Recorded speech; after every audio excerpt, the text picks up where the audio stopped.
If you're the only hot dog stand in town, your hot dogs don't even have to be very good. You're gonna sell hot dogs anyway. I felt similar about our church. Like we were gonna be a truly diverse church.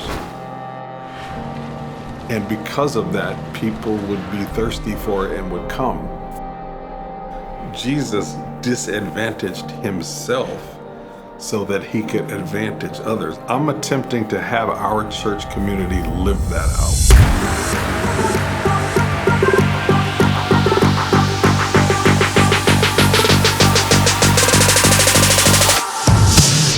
This is where it all started. Yep. This is where it all started. These were our first services. We're here. And remember, like when we first started, we came over from Carlos and Lisa's clubhouse, community center. That's where we're doing like core group development meetings. Yep. Right. And then we came in here for our first service. And I say, when we went weekly in 2010, we were about 200 people, something like that. Yep. And it started at 1 p.m. Church started at 1 p.m. Who goes to church at 1 p.m.? Nobody did. Our people did. Bob had always said he dreamed of a church in the parks. So we have Lamb Park, we have Tahoe Park, and we have Oak Park. And those are three although they all have park in them, they're three very different communities. While there was a couple of evangelical presences in the Midtown area, and they're fine churches, there wasn't really any church in the Midtown area that was truly diverse. This is how I feel God has purposed Bob and given him this vision of diversity for the city of Sacramento. Remember some of the things we first did when we first started church? Like we did The House Has Talent. That was my idea, Bob. I gotta take credit. I take credit for that one, though. I also remember The Amazing Race. Remember we did that? Yes. Our first year? Yeah. So like the Amazing Race show, we did like our own event just like that. Treasure hunt all over the city. That's right. That culminated at William Lamb Park. Our focus is really on the lost. 405,000 people that don't go to church. Our focus is on them, really. We're attempting to be the church for them. Matter of fact, the first name was The House. And that's why we called it The House. We thought a house represents safety, it represents family, it represents belonging. And so we always wanted to plant a church that represented those things of when you walk through those doors, no matter who you are, that you would just feel at home here. April of 2011, we actually had like 420 people at our grand opening. I remember our chairs weren't very good, and a lot of people used to break our chairs. But we had the little foldable chairs with just two little boats, and they weren't very, if you were over a certain weight class. What was the weight limit on those chairs? 75 kilos.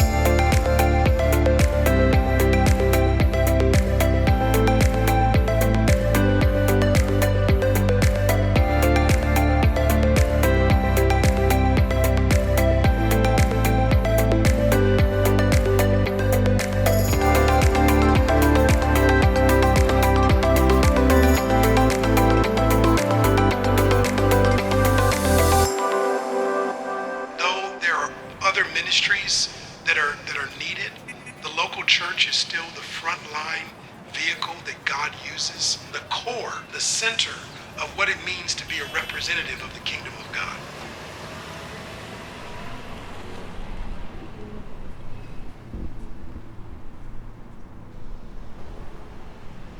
Hey, what are you guys doing? Hey, what's up, y'all? Sitting over there at the house. Talking about good times and talking about the transition from that little place that doesn't look very good right now. Oh, it's looking bad. To this place right now. And we had so many good years here, man. We had a bunch of good stuff going on. Just before you guys came, I mean, we started Breakaway Academy, which has been, instrumental, I think, in getting the community to trust us and to connect with us. Breakaway grew. Our homeless outreach grew. And then, I mean, for several years, there was like every other year we were going from 1,000 people in attendance to 2,000 people in attendance. And then, we had grown. And then when you guys came in 2017, like, things exploded again. Man, I think you and Letty tricked us because I thought I was just coming to be a guest speaker a couple times. Then he was like, hey, how about once a month? You give me that joy like the river. You give me And as soon as we got here, it was just going to a whole nother level. I mean, we had Easter service at Memorial Auditorium and had like internet. Oh my gosh. I mean, so that was, I remember that experience and I said, oh, okay, I'm walking into something pretty big. And then it was soon after that we had Easter service at the convention center. And that was huge. And then, I mean, man, since then, I think we go to 6 services. When we first started, we started with some of us leaving a previous ministry, but the start of the church offended some other pastors of the ministry that we were coming out of.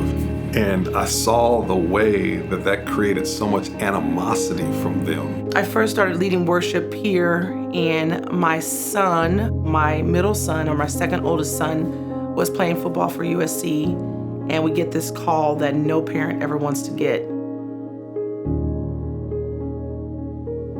I think some people were wounded by the separation at that time. And we get a call and they say, Mr. and Mrs. Armstead, you need to hop on a plane and get to LA right away.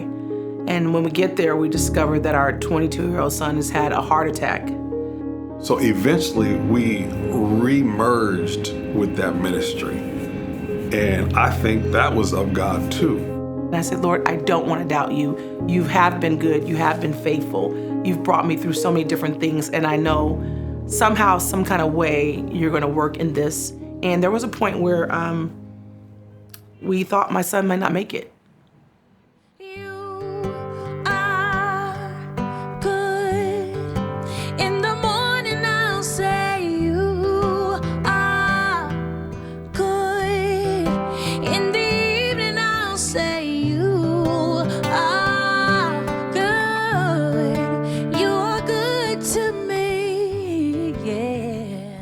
God brought us through that. I don't know how, and but it just taught me. It taught me about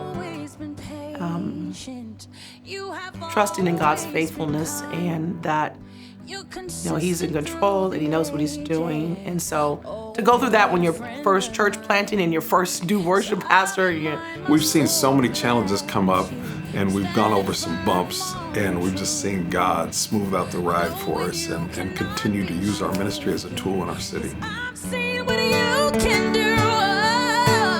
You are good, Jesus. In the morning I'll say you are good. In the evening I'll say you are good. You are good to me. So what's next on the horizon? Wow. Well, we got some renovation to do on this building, and our people are going to hear about that more, but that building over there, that's going to be the next explosion. No, we just they thought we was going to do for real. So my people, we're here in the new building now, and obviously we're using it to serve our homeless right now. We got food in here and clothes, and the shower trailers are stored in here as well, but it's going to be much, much more than that. It's going to be amazing, Bob. This is going to be a community center. This is going to be a place to share with our strategic partners, Roberts Family Development Center, Young Life, Youth for Christ, Eric's Foundation. There's some things that Eric is going to want to do in partnership with the church as well. Said chef programs, art programs, music programs, just different things where kids can display and cultivate their talents in it. People look at our building and they just think, I go to worship, I go to worship. Well, once we're in here, you're gonna be saying, I go to worship, I go to this place to be discipled, to be equipped, to be trained, to become a disciple maker. This is gonna be a community transformation center. Ooh, I like that. You guys ready to do this in here and change our city? I'm all in, coach. I'm all in, coach. Let's do it. Let's do it. Let's do it. 1, 2, 3, one at a time. 1, 2, 3. Yeah. Midtown!